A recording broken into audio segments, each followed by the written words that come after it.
Andy and I just got back from Austin, Texas. Circuit of the Americas, an absolutely amazing track. For me, it's on my top 5. You know, we went into the weekend knowing that we'd been out of the car for quite some time. At least I'd been out of the car far longer than Andy had, so we had a lot of work to do in our first 2 practices on Friday. Yeah, I mean, going into Circuit of the Americas, we were leading the points in Pro-Am, and we had a bunch of momentum built up from the beginning of the year.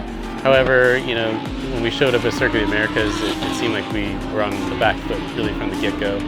So we made the decision going into the afternoon practice that I was going to run the entire stint because Andy was showing great pace for the limited number of laps that he'd had in P1. Slade's time in the car, my time in the car are very limited.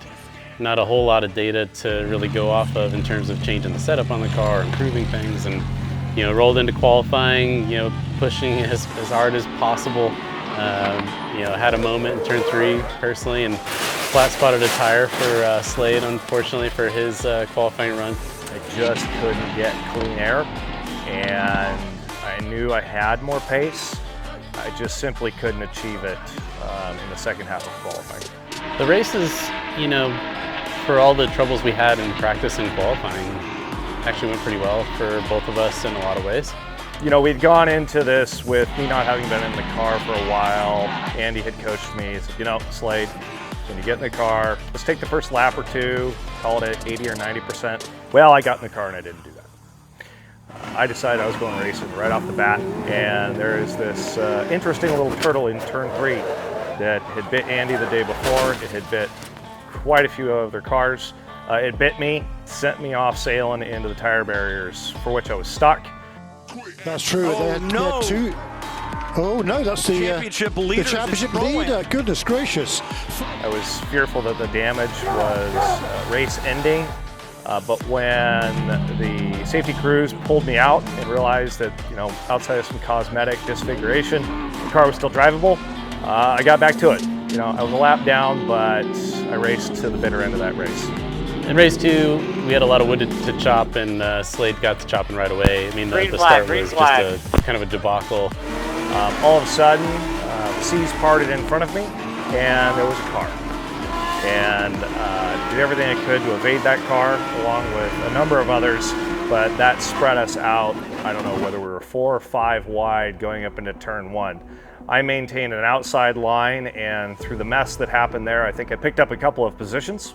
Picked up, I think, about 8 spots in only a couple green flag laps. I got 1 more race lap. Green flag, Where we had some problems going down the backstretch between turns 11 and 12. I think we were 4 wide, and I was the ham in the middle of that sandwich, getting bounced between cars. So, you know, I didn't have a lot of green flag time before I handed the car over to Andy.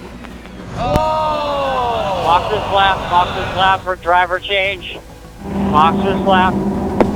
We had a great pit stop again. I think we were just 0.1 over the minimum time. So we continued to do a pretty good job at that. And you know, when I got in the car, I was able to find a few more spots before the race came to an end, but just ran out of time to get anywhere near the podium. And so, you know, we'll take the points. P6 in class for us. I think that's our lowest result so far this year, and we're close to it. We can't thank our team enough. You know, the Flying Lizard Motorsports team, they always do their best. They're awesome individuals. They work incredibly hard in his off and my off to get the car back immaculate, a car that we know we have absolute confidence in, and they do that just every single time. I couldn't be prouder to be working with a team such as Flying Lizard. We have 1 US round left at Indianapolis. Got a lot of sim time to do. In prepping for that, we're going to give it everything we have, and then we're off to the World Finals in Juarez, Spain. And we just got to regroup, you know, focus on Indy. We've been pretty good there in the past, and so I anticipate, you know, we can get right back to where we were as long as we, you know, put the work in between now and then. We know we got more. We can be a whole lot better, and so we look forward to showing that at Indy.